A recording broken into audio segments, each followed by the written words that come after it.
I'm ASMR Illumination, and this is Sense and Sensibility, Chapter 2.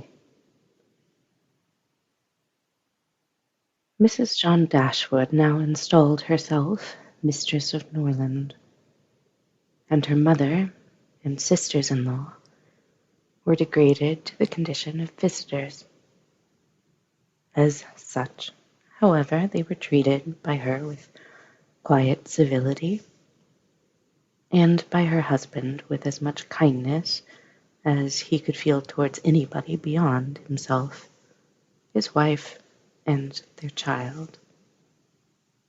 He really pressed them with some earnestness to consider Norland as their home, and as no plan appeared so eligible to Mrs. Dashwood as remaining there till she could accommodate herself with a house in the neighbourhood, his invitation was accepted. A continuance in a place where everything reminded her of former delight was exactly what suited her mind. In seasons of cheerfulness no temper could be more cheerful than hers, or possess in a greater degree that sanguine expectation of happiness, which is happiness itself. But in sorrow she must be equally carried along by her fancy, and as far beyond consolation as in pleasure she was beyond alloy. Mrs. John Dashwood did not at all approve of what her husband intended to do for his sisters. To take £3,000 from the fortune of their dear little boy would be impoverishing him to the most dreadful degree. She begged him to think again on the subject. How could he answer it to himself to rob his child, and his only child too, of so large a sum? And what possible claim could the Miss Dashwoods, who were related to him only by half-blood, which she considered no relation at all, have on his generosity to so large an amount?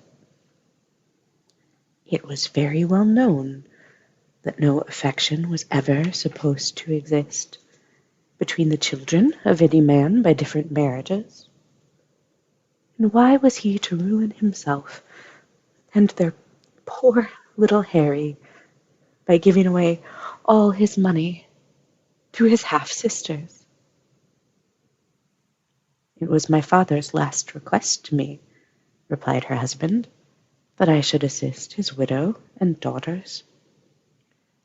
He did not know what he was talking of, I dare say, 10 to 1, but he was light-headed at the time.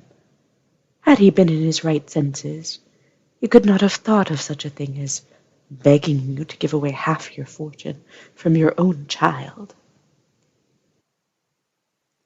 He did not stipulate for any particular sum, my dear Fanny. He only requested me in general terms to assist them and to make their situation more comfortable than it was in his power to do. Perhaps it would have been as well if he had left it wholly to myself. He could hardly suppose I would neglect them. But as he required the promise, I could not do less than give it. At least, I thought so at the time. The promise, therefore, was given, and must be performed. Something must be done for them whenever they leave Norland and settle in a new home. Well, then let something be done for them, but that something need not be £3,000. Consider, she added, that when the money is once parted with, it never can return. Your sisters will marry, and it will be gone forever, if indeed it could ever be restored to our poor little boy. Why, to be sure, said her husband, very gravely, that would make a great difference. The time may come when Harry will regret that so large a sum was parted with.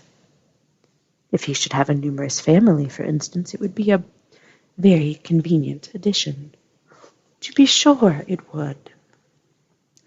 Perhaps then it would be better for all parties if the sum were diminished one half. A £500 would be a prodigious increase to their fortunes. Oh, beyond anything great. What brother on earth would do half so much for his sisters, even if really his sisters? And as it is, only half-blood, but you have such a generous spirit. I would not wish to do anything mean, he replied. One had rather, on such occasions, do too much than too little. No one at least can think I have not done enough for them. Even themselves they could hardly expect more. There is no knowing what they may expect, said the lady. But we are not to think of their expectations. The question is what you can afford to do. Certainly, and I think I may afford to give them £500 apiece. As it is, without any addition of mine, they will each have above £3,000 on their mother's death, a very comfortable fortune for any young woman. To be sure it is, and indeed it strikes me that they can want no addition at all. They will have £10,000 divided amongst them. If they marry, they will be sure of doing well, and if they do not, they may all live very comfortably together on the interest of £10,000. That is very true, and therefore I do not know whether, upon the whole, it would not be more advisable to do something for their mother while she lives, rather than for them. Oh, something of the annuity kind, I mean. My sisters would feel the good effects of it as well as herself. 100 a year would make them all perfectly comfortable. His wife hesitated a little, however, in giving her consent to the plan. To be sure, she said, it is better than parting with £1,500 at once. But then, if Mrs. Dashwood should live 15 years, we should be completely taken in. 15 years, my dear Fanny. Her life cannot be worth half that purchase. Certainly not, but if you observe, people always live forever when there is any annuity to be paid them. And she is very stout and healthy and hardly 40. An annuity is a very serious business. It comes over and over every year, and there is no getting rid of it. You are not aware of what you are doing. I have known a great deal of the trouble of annuities, for my mother was clogged with the payment of 3 to old superannuated servants by my father's will, and it is amazing how disagreeable she found it. Twice every year these annuities were to be paid, and there was the trouble of getting it to them. And then one of them was said to have died, and afterwards it turned out to be no such thing. My mother was quite sick of it. Her income was not her own, she said, with such perpetual claims on it. And it was the more unkind in my father, because otherwise the money would have been entirely at my mother's disposal, without any restriction whatever. It has given me such an abhorrence of annuities that I am sure I would not pin myself down to the payment of one for all the world. It is certainly an unpleasant thing, replied Mr. Dashwood, to have those kinds of yearly drains on one's income. One's fortune, as your mother justly says, is not one's own. To be tied down to the regular payment of such a sum on every rent day is by no means desirable. It takes away one's independence. Undoubtedly, and after all, you have no thanks for it. They think themselves secure. You do no more than what is expected, and it raises no gratitude at all. If I were you, Whatever I did should be done at my own discretion entirely. I would not bind myself to allow them anything yearly. It may be inconvenient some years to spare 100 or even £50 from our own expenses. I believe you are right, my love. It will be better that there should be no annuity in the case. Whatever I may give them occasionally will be of far greater assistance than a yearly allowance, because they would only enlarge their style of living if they felt sure of a larger income and would not be sixpence the richer for it at the end of the year. It will certainly be much the best way. Present £50, now and then, will prevent their ever being distressed for money, and will, I think, be amply discharging my promise to my father. To be sure it will. Indeed, to say the truth, I am convinced within myself that your father had no idea of your giving them any money at all. The assistance he thought of, I dare say, was only such as might be reasonably expected of you. For instance, such as looking out for a comfortable small house for them, helping them to move their things, and sending them presents of fish and game and so forth, whenever they are in season. I'll lay my life that he meant nothing farther. Indeed, it would be very strange and unreasonable if he did.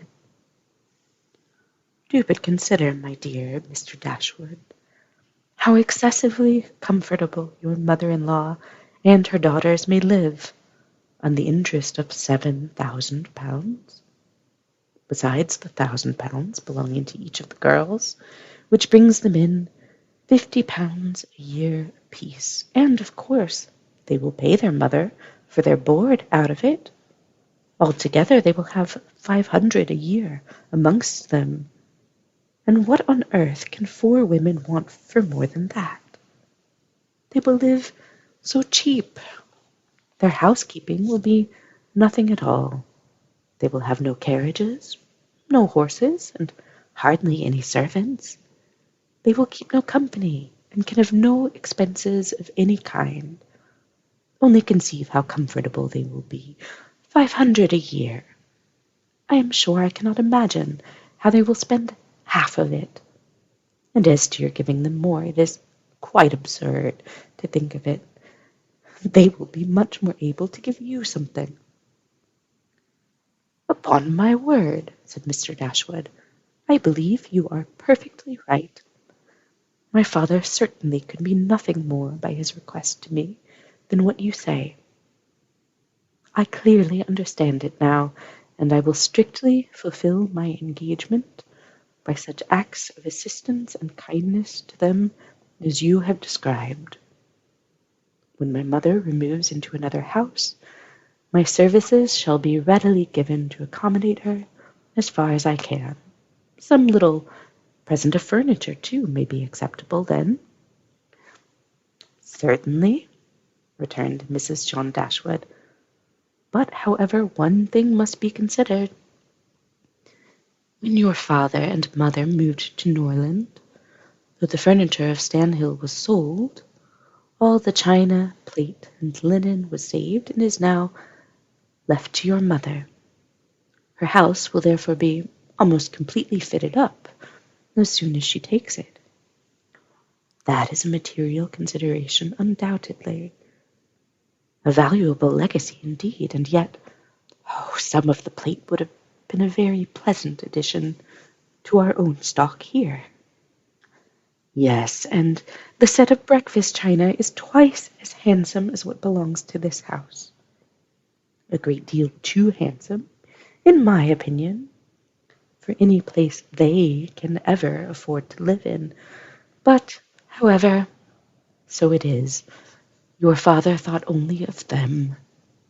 And I must say this, that you owe no particular gratitude to him, nor attention to his wishes, for we very well know that if he could, he would have left almost everything in the world to them. This argument was irresistible, and gave to his intentions whatever decision was wanting before, and he finally resolved that it would be absolutely unnecessary, if not highly indecorous, to do more for the widow and children of his father than such kind of neighborly acts as his own wife pointed out.